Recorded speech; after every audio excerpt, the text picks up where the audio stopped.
Hey guys, we're back for more, and today we're going to look at the best practices for the front squat. This is another one in my top 5 all-time exercises. Like, I'd always choose front squat over back. I just think it's more functional. It requires a lot more solid lower back, like really good core. It does make you, I think it makes you focus on your upper body form and everything in your elbow position more so than the back squat.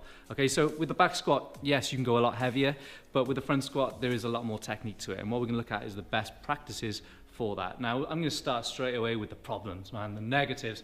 This is shocking, okay? We see this a lot. So the front squat, what a front squat should look like should be high elbows, feet shoulder apart, squat below parallel and up the whole time. But what we very often see is this here, okay?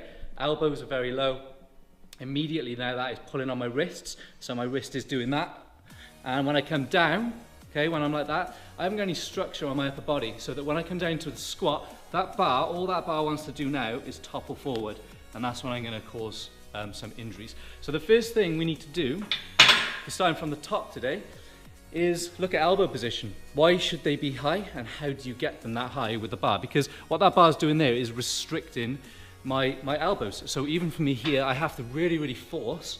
I haven't worked on this for a little while, actually, my mobility, but that would be okay for a decent weight front squat, but you can always go higher. So what we're going to look at is not how flexible are my wrists or how high can I get my elbows. It's nothing to do with that. It's actually this, the lats, okay? If you don't have flexible lats from doing mobility and pull-ups and things like that, then you're really going to struggle to get those elbows high enough to alleviate the pain in the wrist. And now when you do start the front squat, you will have severe pain in those wrists. It's just part of it. So what we're going to do here is we're going to forget about doing the weights, and we're going to forget about the heavy lifting. We're just going to get the bar, and we're going to set it. This is a little low for me, but I can still deal with this now, at about shoulder height. So that when I come through, I'm just going to rest that bar up onto my clavicle here, and I'm going to put my hands about just outside shoulder width apart. And all I'm going to do to warm up the lats is drive the elbow one at a time through, okay? That's all I'm going to do, side to side. You may have seen me do this in the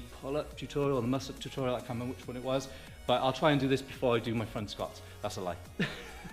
So basically, that's all I want to do here is just, I'm actually warming up my lats. I can't do that without my lats, without these big muscles, these wings here, okay? So I need these to be firing before I start doing this. And so you can do it without the bar, but what the bar gives you, it's simulating that feel of actually getting to that front squat, that high rack position. That's the first thing you want to focus on before you take on the front squat.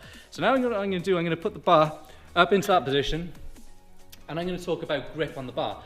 So what I have here, because we're using a squat rack, if I was going from the floor, I would have to go with some sort of either a false grip on the bar or a hook grip, okay? Which means I'd have to put it back to the floor. If I was to take one hook hook one finger here, when I come to put that bar down now, okay, it's a nightmare because I'm having to wrap my thumbs around. So if you have a look here, because I haven't got the rack, I do, but if I didn't, I'd be like this, then I'd have to get out, and that really hurts. And so really, these are very difficult to do if you don't have a squat rack.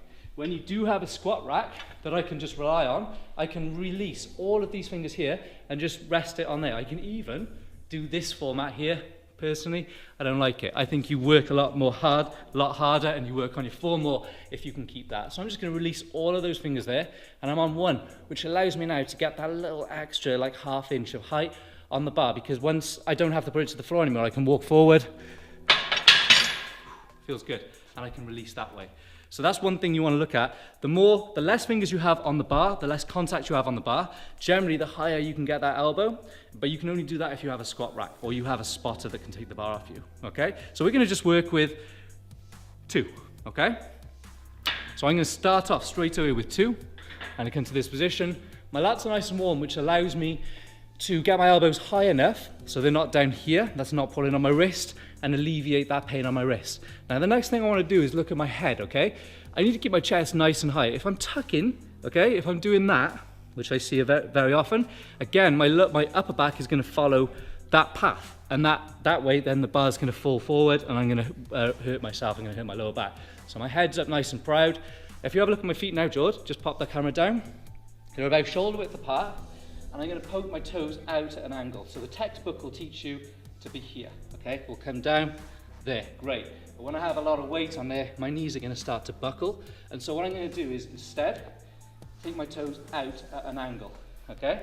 When I squat down, I'm just going to put this bar down a second. When I squat down now again, my knees are going to follow that exact same path as my toes. So my knees are actually going to go outward, okay? That gives me absolute solidity right the way through, so that when I come to stand that weight up, I'll have a lot of power that I'm going to be able to drive through. Once again, if I'm here and I'm here, I'm so limited, and my knees can very often move either an inch either way. So whether they go out, then I'm going to be kind of like shaky, and if they come in, then I'm going to buckle. Whereas that there, it's just a lot more solid. You've got a lot more wiggle room there to push that weight up. So that's one of the main things with the front squat and back squat really, is feet shoulder width apart, toes out at a slight angle, and when I squat down, my knees are going to follow that exact same path as my toes, okay? So I'm going to put all of that into practice together.